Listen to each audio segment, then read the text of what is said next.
Hi friends, ચિત્ર દોરતી વખતે આપણે 3 બાબતનું થોડું ધ્યાન રાખીએ. જ્યારે પણ આપણે ચિત્ર દોરવાના હોય ત્યારે HB પેન્સિલનો યુઝ કરવો. બીજું, પેજની ચારે બાજુ અંડરલાઇન કરવી. ત્રીજી બાબત, હાથ હંમેશા તમારો હલકો રાખવો, હલકી રીતે ડ્રો કરવાનું, દબાઈને ડ્રો નહીં કરવાનું.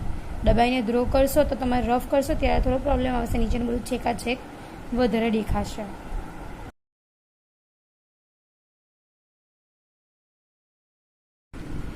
હાય ફ્રેન્ડ્સ, આજે આપણે ભણવા જઈ રહ્યા છે શબ્દચિત્ર.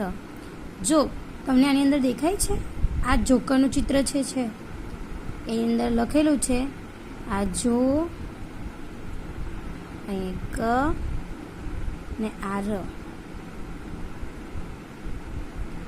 જે એમનું નામ છે એ પ્રમાણેનું એમનું ચિત્ર બનાવવામાં આવ્યું છે. એટલે તમને ખ્યાલ આવી ગયો હશે શબ્દચિત્ર વિશે. ચાલો તો સ્ટાર્ટ કરીએ આપણે.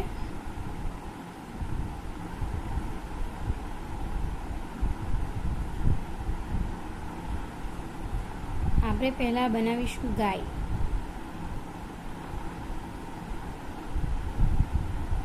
એટલે પહેલું બનાવવાનું રહેશે ગ.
આ રીતે હલકા હાથે તમારે ડ્રો કરવાનું છે.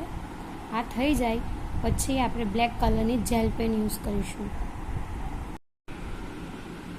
પેન્સિલથી ડ્રો થઈ જાય પછી આ રીતે ધીરે ધીરે તમારે બોલપેનથી બોર્ડર આપી દેવાની છે. બોલપેનથી બોર્ડર અપાઈ જાય પછી જેલ બોલપેનથી જ આની અંદર વચ્ચે વચ્ચે ડાર્ક કરતા જવાનું, એટલે તમારું ચિત્ર કમ્પ્લીટ થઈ જશે.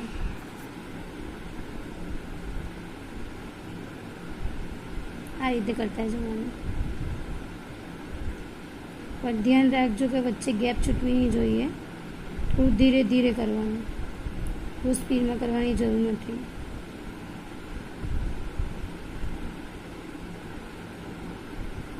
ખ્યાલ આવે છે ને તમને?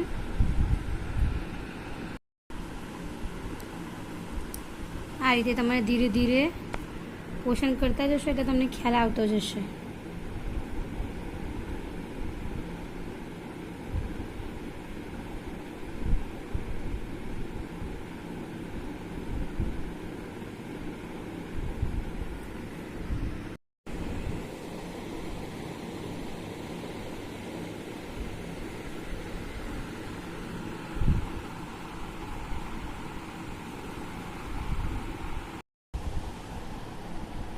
વિદ્યાર્થી મિત્રો, તમને ખ્યાલ આવી જ ગયો હશે હવે શબ્દચિત્રમાં. તો તમારે ધીરે ધીરે હવે પ્રેક્ટિસ કરીને આમાંથી કોઈ પણ 4 ચિત્ર દોરવાના રહેશે.